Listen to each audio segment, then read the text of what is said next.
What's going on, guys? Thanks for tuning in to another episode of the Basement Poetry Podcast. This is the podcast where we get to sit back, relax, and talk about poetry.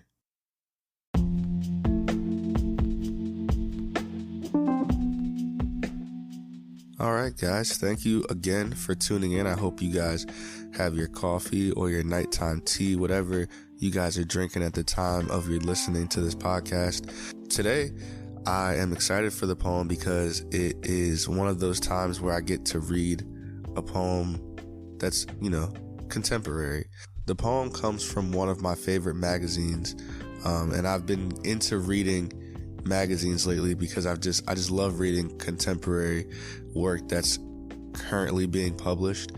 Maybe that's just something that I'm into now, but it'll also let me plug something else at the end of the podcast. So, like all good content creators say, stay till the end. The poem I'm going to read today is called Crazy Sharon Talks to the Bishop by none other than Sharon Olds. Now, Sharon Olds is obviously a significant poet in our culture.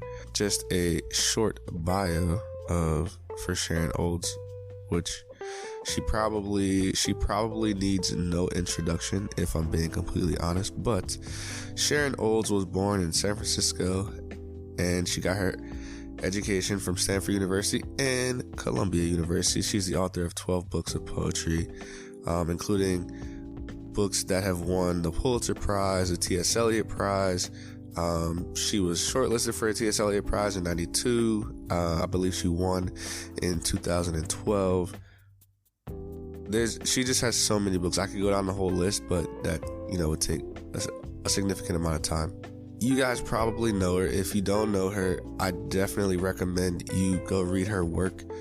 She's a significant staple in American poetry, so no excuse not to read Sharon Olds.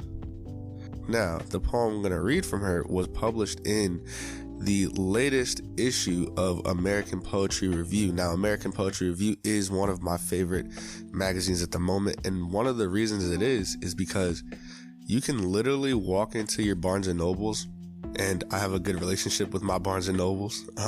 You can literally walk into your Barnes & Nobles and pick up the latest edition or latest issue of American Poetry Review. And I love it because it comes in a magazine style form. So it looks like, I got off work and I'm reading the paper, and it's got that kind of feel to it. And so I really, really love that aspect of it.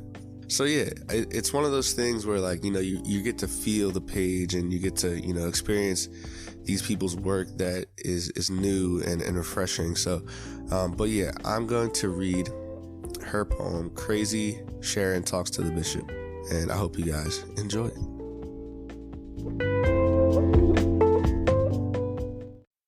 Crazy Sharon Talks to the Bishop. I met the bishop on the road, and much said he. Some old porridge I heard as a child, my little body a foul sty.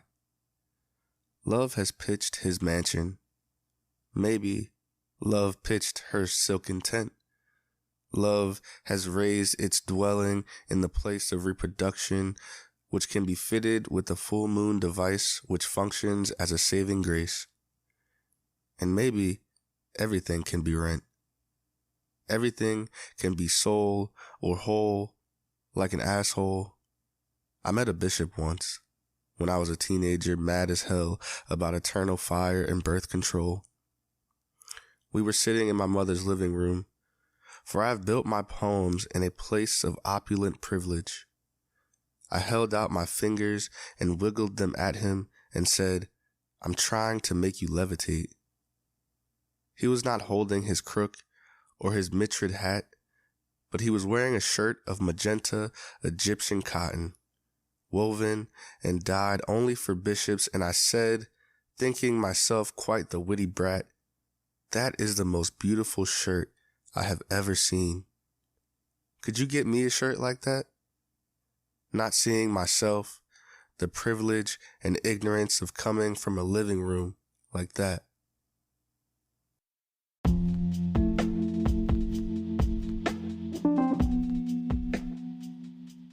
All right, guys. So that was Crazy Sharon Talks to the Bishop.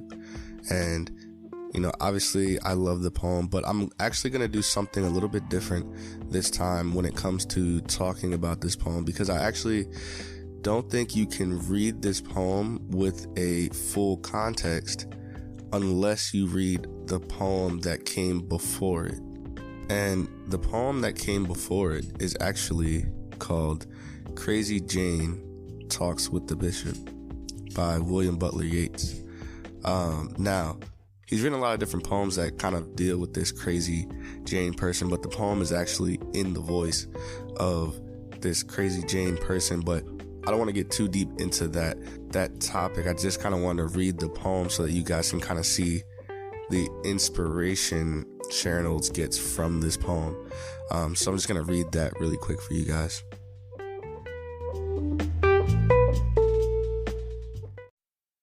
Crazy Jane Talks with the Bishop. I met the bishop on the road, and much said he and I. Those breasts are flat and fallen now. Those veins must soon be dry.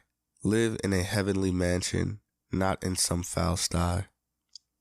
Fair and foul are near of kin, and fair needs foul, I cried.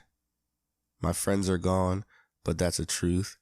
Nor grave nor bed denied, learned in bodily lowliness and in the heart's pride. A woman can be proud and stiff when on love intent, but love has pitched its mansion in the place of excrement. For nothing can be soul or whole that has not been rent.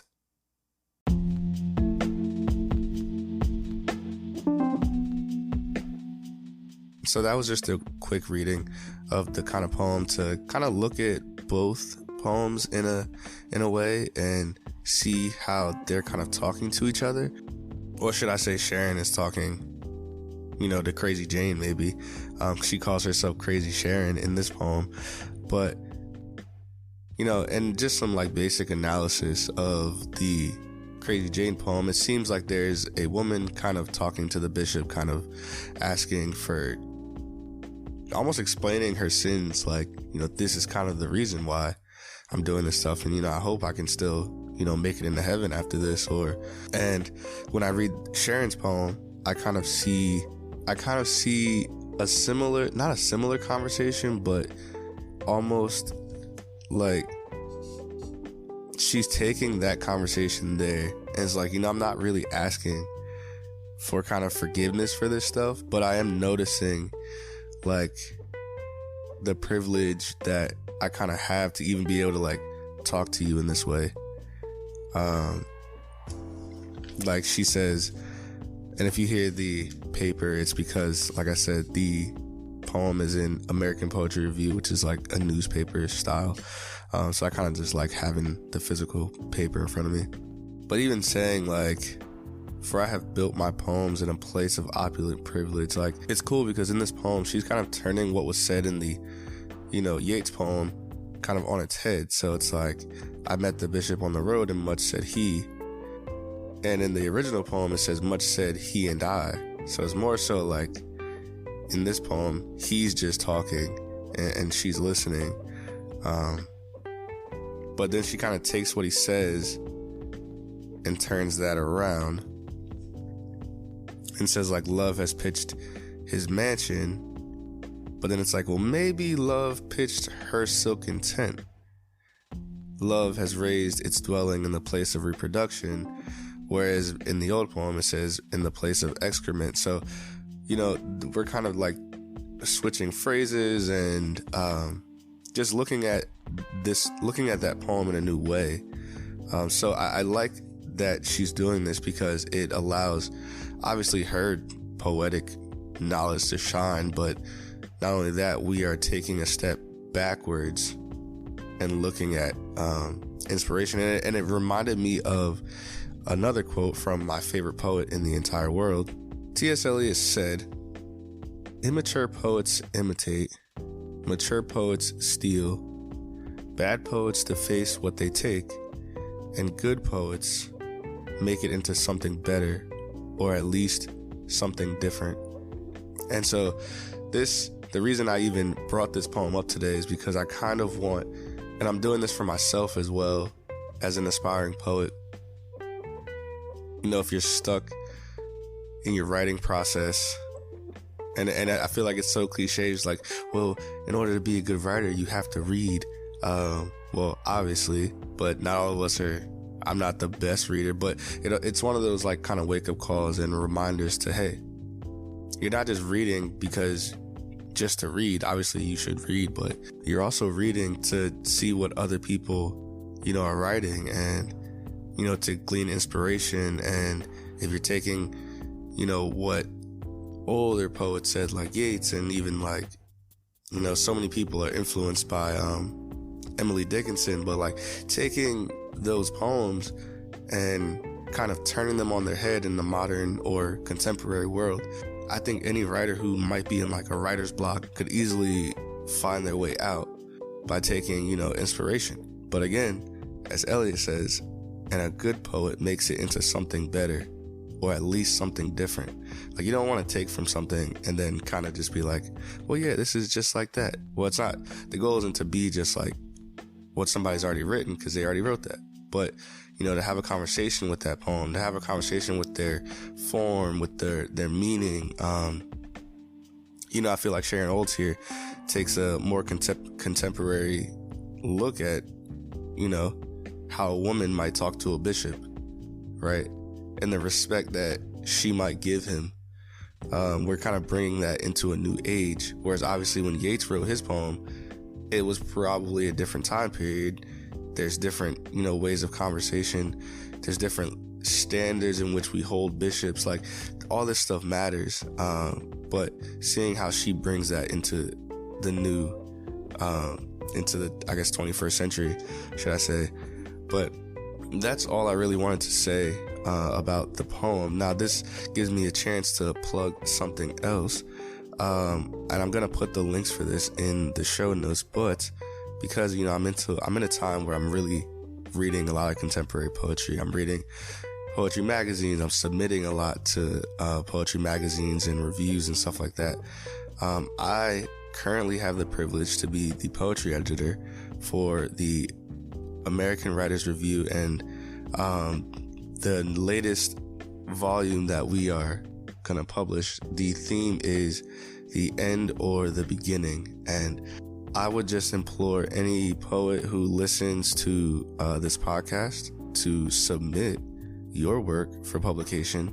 And again, I'm gonna put the links to the submittable and everything like that into the poem. But I just love reading poetry. I love reading people's work and just seeing what everybody's kind of writing and stuff like that. And so because I'm in a place where you know, I feel privileged to even be able to read other people's work and be trusted with other people's work, I definitely want you guys to submit to that magazine. And if you have any questions or anything like that, obviously feel free to you know, contact me at basementpoetrypod@gmail.com. You know, I'm always on there.